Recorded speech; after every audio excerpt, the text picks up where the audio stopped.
Graça e paz, amados. A saudade é grande, mas essa noite eu quero falar de alegria. 3 passos para vencer a tristeza.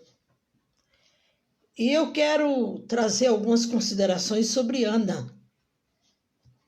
E eu vou ler aqui um texto em 1 Samuel que diz: houve um homem de Ramataim Zofim, da região montanhosa de Efraim, e cujo nome era Eucana, filho de Jeorão, e filho de Elu, e filho de Toiu, e filho de Zofi, o Eframita. Tinha ele 2 mulheres, uma chamava Ana e a outra Penina. Amém? Por que falar de quem é filho? Porque para os judeus, sempre ele dá toda a genealogia familiar. Então ele fala, é filho, fala da genealogia do pai e do filho. Então entrando aqui trazendo algumas considerações, nessa noite eu quero falar da tristeza de Ana. Que Ana, ela teve uma grande depressão. Nós vivemos numa época em que 300.000 pessoas estão sofrendo de depressão. E a depressão é a doença do século, é a doença da alma. Então, trazendo aqui algumas considerações, o mundo oferecia muitas opções para Ana. Normalmente, oferecia alegria, oferecia diversões, cinema, como hoje, teatro, etc. Só que Ana, nada disso alegrava o coração de Ana. Ana tem um espírito abatido, embora o seu nome significasse graça. Mas ela não tinha prazer em nada. Ana tinha um sonho, como todas nós temos um sonho. E Ana, ela disse, meu sonho tá se desfazendo como fumaça no espaço. Quantas vezes os nossos sonhos são frustrados, nossos planos não se contradizem, e aí vem a tristeza, vem a angústia, vem a depressão, que nos leva ao abatimento de espírito e enfermidade do corpo e da alma. E da mesma maneira, Ana não encontrava consolo nas coisas do mundo que cercava. Nós também não encontramos, não há remédio no mundo, nem psicólogo que consiga curar males da alma.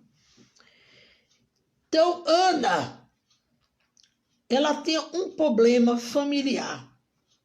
Como hoje, muitas mulheres estão sofrendo com o marido,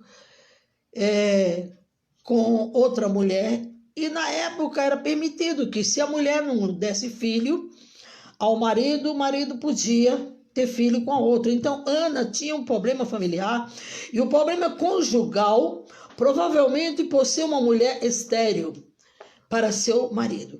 Casou-se com a outra mulher, embora o amasse. Ana sentia rejeitada, inferior, porque a outra era fértil e ela era estéril. Toda esposa deseja ser uma terra fértil para seu marido. E era um problema grave. Talvez alguém aqui esteja até passando, nesse momento, um problema familiar. Sente-se a mesma maneira como Ana sentia. Eu quero dizer a você que você veio ao lugar certo. Ouvindo essas considerações, os 3 passos para a alegria, vou dizer aqui uma receita. Tudo tem uma receita, tudo tem um método, tudo tem uma metodologia.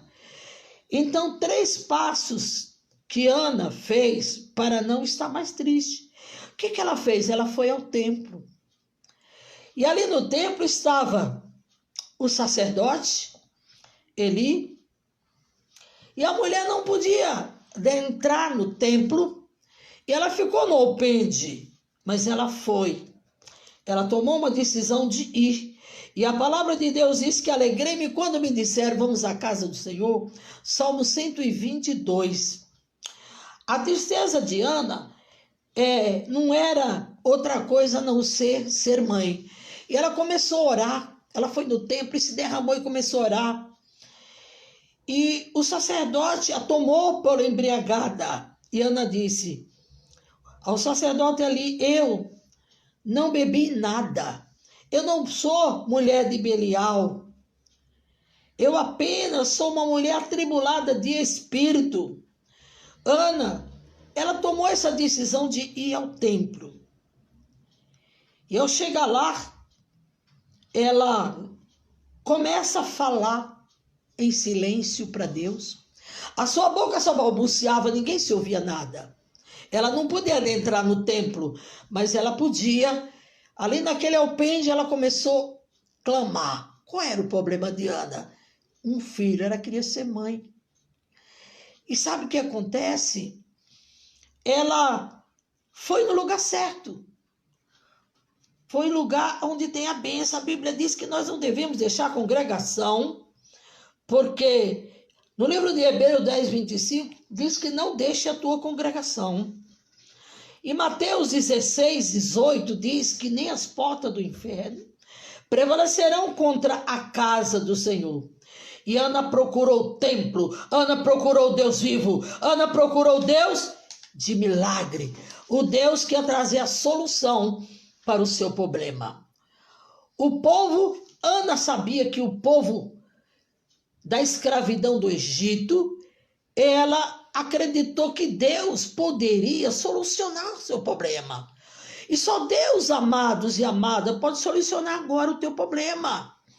Ele pode entrar com providência e trazer alegria para teu coração. Esse é o primeiro passo. Ela foi à casa do Senhor. O segundo passo, Ana foi para a casa do Senhor, ela se derramou. E muitas vezes você vai à igreja, muitas vezes para olhar, para um passeio, não vai para se derramar. Ana se derramou. Ana não estava preocupada com roupa, com sapato, com o que as outras pessoas iam pensar dela. Ana estava preocupada em se derramar. Sabe por quê, queridos?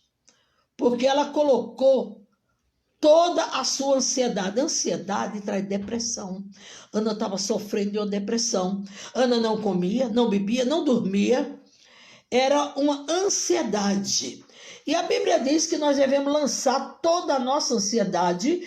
Lá em 1 Pedro, em 1 Pedro 5, 1 diz que lança as tuas ansiedades, porque Ele tem cuidado de vós. E o salmista diz, entrega teu caminho ao Senhor, confia nele, Ele tudo fará. E o salmista no Salmo 46 diz assim, qual é o lugar de refrigério? Porque Deus é o meu refúgio e a minha fortaleza. A casa de Deus era a fortaleza agora de Ana. O rosto de Ana era triste. Lá em Provérbios 17, 8 diz que um rosto alegre formoseia o rosto. E hoje eu quero te falar da alegria. Porque a alegria formoseia o rosto e traz remédio para os ossos. A Bíblia diz lá em Mateus 11, 28 que venha a mim, todos vós, que estáis cansado e oprimido, e eu vos aliviarei. Ele quer te aliviar, Ele quer te arrancar essa depressão, essa tristeza que corrói por dentro, e você fica se lembrando do passado. E Ana se sentia inferiorizada, ela se sentia inferior. E você, querida, você não é inferior, você é obra-prima de Deus. Deus fez você, Ele disse que você é obra-prima. E de repente, o terceiro passo, ela fez o quê? Ela acreditou que a bênção dela ia chegar agora. Não adianta correr, temos que acreditar. Nós temos que acreditar que a nossa bênção está na mão do Senhor. Porque a última palavra vem de Deus, irmão. Provérbios 16, 1 diz que a última palavra, o médico pode ter dito, mas a última palavra vem de Deus. Mas o mais interessante que Ana não sabia é que Deus tinha cerrado a madre dela, porque não era tempo de Ana engravidar. Nós vimos aqui em Romanos 8 que tudo contribui para o bem daquilo que Deus ama. E se ele não negaria nada a nós, porque ele não poupou o seu próprio filho. A última palavra vem de Deus. Precisamos conhecer a soberania de Deus e acreditar que todas as coisas correrão juntamente para o bem. Ana recebeu seu filho. Enquanto ela estava no templo balbuciando, ela fez um voto, que se Deus lhe desse um filho, ela oferecia ao Senhor. E foi isso que ela fez.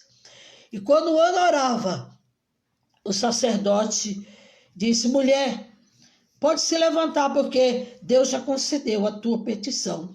E Ana foi, e Ana concebeu, Ana levantou, não estava mais triste, Ana comeu, Ana bebeu, Ana coabitou com o seu marido e teve Samuel.